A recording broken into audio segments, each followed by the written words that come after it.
ඉතිහාස කතාවට කැමති ඔබ වෙනුවෙන් තවත් ලස්සන ඉතිහාස කතාවක් ගෙනල්ලා තියෙනවා. ඈත අතීතයේ අපේ ශ්‍රී ලංකාවේ සුන්දර ගම්මානයක් තිබුණා. මේ සුන්දර ගම්මානයේ ඉතාමත් දුප්පත් කෙට්ටු ශරීරයකින් යුක්ත රෝගී මිනිසෙක් හිටියා. මේ මිනිසයාගේ ජීවිකාව තමයි දර එකතු කිරීම. දර එකතු කරලා ගම්මානයට අරගෙන ගිහිල්ලා ගැමියන්ට විකුණනවා. විකුණුවාට පස්සේ ඒ වෙනුවෙන් ඔහුට හාල්, අල වර්ග වගේ ආහාර පාන තමයි ලැබෙන්නේ. දවසක් මේ දුප්පත් මිනිස්සයා කැලේ ගිහිල්ලා දර අහුලලා දර එකතු කරගන්න ගමන් ඊටමත් සංසුන් ගමනින් වඩින භික්ෂූන් වහන්සේ නමක් දැක්කා. මේ භික්ෂූන් වහන්සේ දිහා බලාගෙන හිටපු මේ දුප්පත් දර කපන්නා කැලේ ගලක් උඩ වාඩි වෙලා කල්පනා කරනවා, පෙර ආත්මේ මට කුසලයන් මදි ඇති. ඒ නිසා තමයි මම මේ ආත්මේ දුප්පත් වෙලා රෝගී වෙලා ප්‍රියමනාපතාවෙන් අඩුව ඉපදිලා තියෙන්නේ. ඒ නිසා මම මේ ආත්මේදීවත් පිනක් කරගන්නට ඕන කියලා කල්පනා කරලා මේ භික්ෂූන් වහන්සේට පිණ්ඩපාතයක් පූජා කරන්නට ඕන කියලා තීරණය කළා. ඊට පසු දිනත් කැලේ ගිහිල්ලා දැන් දරාහුලමින් ඉද්දී දැක්කා වැද්දෙක් මැරිච්ච මුවෙක් කර තියාගෙන එනවා. ඊට පස්සේ මේ වැද්ද ළඟට ගිහිල්ලා කියනවා, මට ඔය මස් ටික දෙන්න පුළුවන්ද? වැද්ද අහනවා, ඔබට මේ මස්වල වටිනාකම ගෙවන්න පුළුවන්ද? ඊට පස්සේ දුප්පත් මිනිස්සයා කියනවා, මට එච්චර ගෙවන්න මිල මුදල් නැහැ, ධන දාන්නේ නැහැ. මට හම්බ වෙච්චි හාල්, එළවලු වර්ග, අල වර්ග තියෙනවා, මං ඒ සියල්ලම ඔබට දෙන්නම් කියලා. දැන් වැද්ද අහනවා, ඇයි ඔබට මෙච්චර මස් විශාල ප්‍රමාණයක්? ඊට පස්සේ දුප්පත් මිනිස්සෙ කියනවා, මෙතනින් හැමදාම වඩින භික්ෂූන් වහන්සේට පිණ්ඩපාතයක් පූජා කරන්න ඕන කියලා මට හිතුණා. ඒ පිණ්ඩපාතය සඳහා තමයි මම මේ මස් ඉල්ලන්නේ කියලා. මේකෙන් සතුටටපත් වුණු වැද්දා අර මස් ටික දුප්පත් මිනිස්සෙට දුන්නා.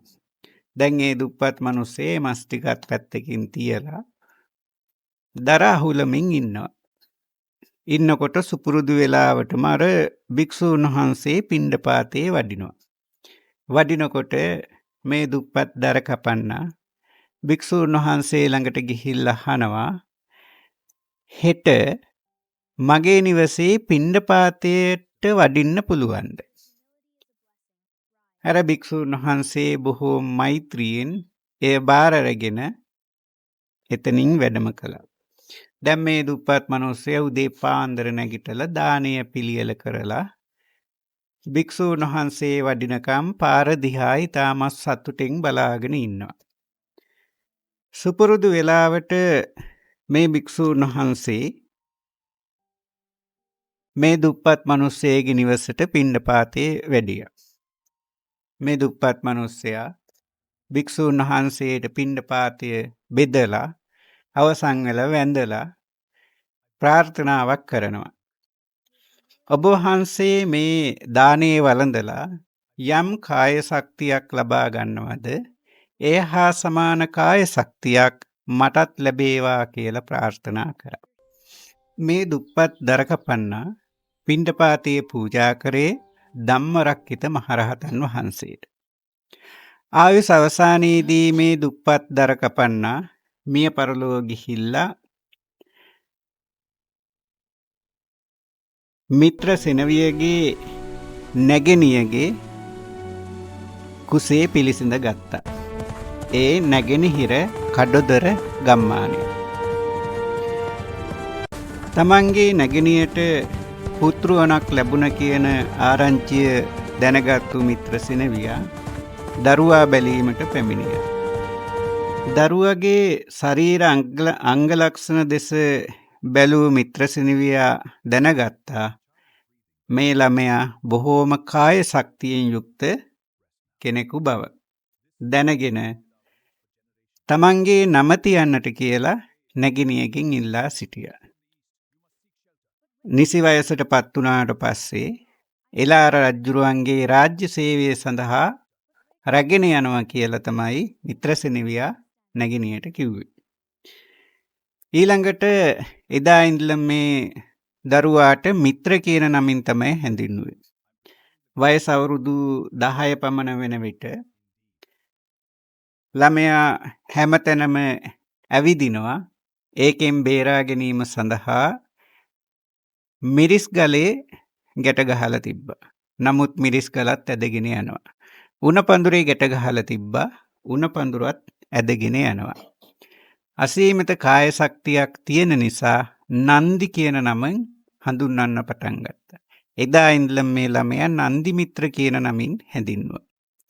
තරුණ වයසට පත් වුණාට පස්සේ මිත්‍රසෙනෙවියා පැමිණිලා මේ තරුණයා රාජ්‍ය සේවය සඳහා අරගෙන ගියා. අරගෙන ගිහිල්ලා ඔහුට පැවරුණු රාජකාරිය තමයි ජයශ්‍රී මහා බෝධීන් වහන්සේගේ මළුව පිරිසුදු කිරීම. තමන්ට පැවරුණු රාජකාරිය නන්දි මිත්‍ර බොහොම කැමැත්තෙන් ඉෂ්ට කරා. නමුත් මේ සේවය කරමින් ඉන්න අතරතුරේදී එලාර රජ්ජුරුවන්ගේ සමහර සෙනෙවියන් ඇවිල්ලා මළුව අපිරිසුදු කරලා යනවා. මේක ඉවසා ගන්නට බැරි වූ නන්දි මිත්‍ර මෙසේ අපවිත්‍ර කරන අයට පහර දෙනවා. පහර කාගෙන වුන් මැරිලා වැටෙනවා. මැරිලා වැටෙන සියලුම දෙනා දෙවියෝ විසින් අතුරුදහන් කරනවා. දැන් තමන්ගේ සේනාව අඩු වෙනවා කියලා දැනගත්තු එලාර රජ්ජුරුවෝ වෙන්නේ මොකද්ද කියලා හොයන්න තමන්ගේ සෙබළුන්ට පැවරුවා. එක සෙබළෙක් දැනගත්තා සිද්ධ වෙන දේවල්. දැනගෙන නන්දි මිත්‍ර අල්ලා ගැනීමට උත්සාහ කරපු වෙලාවේ නන්දි මිත්‍ර ඒ සෙබළටත් පහර දුන්නා. පහර දුන්නට පස්සේ ඔහු මැරිලා බිම වැටුණා. ඊට පස්සේ නන්දි මිත්‍ර රුහුණට පලා ගියා. පලා ගිහිල්ලා දුටුගැමුණු රජුරෝ හම්බෙලා තමන්ට සිදුවෙච්චි දේස් විස්තර කරලා දුන්නා. දැන් දුටුගැමුණු රජුරවන්ට උමනාවක් තිබුණා මේ කියන ආකාරයේ කාය ශක්තියක් නන්දි මිත්‍රට තියෙනවද කියලා. දවසක් කඩොල් ඇතා කුලප්පු කරලා නන්දි මිත්‍රගේ ඉස්සරහට එව්වා. එව්වට පස්සේ කඩොල් ඇතා ඉස්සරහට පැනලා කඩොල් ඇතාගේ දල දෙකින් අල්ලලා බිම වාඩි කෙරෙව්වා. මේ සිද්ධිය නිසා කඩොල් ඇතා නන්දි මිත්‍ර සමග වෛරයක් බැඳගත්තා. බිම තිබිච්ච කළුගලක් අහුලගෙන හක්කේ හංගගත්තා. ඉඩලද විගසින් නන්දි මිත්‍රගෙන් පලි ගැනීම සඳහා. දැන් අවසාන සටන තමයි විජිතපුර මහා සටන. මේ සටනේදී එලාර රජ්ජුරුවන්ගේ බලකොටුව කඩොල් ඇතා කුම්බස්තලයෙන් තද කරමින් ඒ බලකොටුවේ දොර කඩන්නට උත්සාහ කරා. කඩන්නට උත්සාහ කරනකොට ඒ බැම්මේ කොටසක් කඩොල් ඇතාගේ ඇඟට වැටෙනවා නන්දි මිත්‍ර දැක්කා. දැක්ක ගමන් නන්දි මිත්‍ර පැනලා අර බැම්ම පැත්තකට විසිකරලා දැම්මා.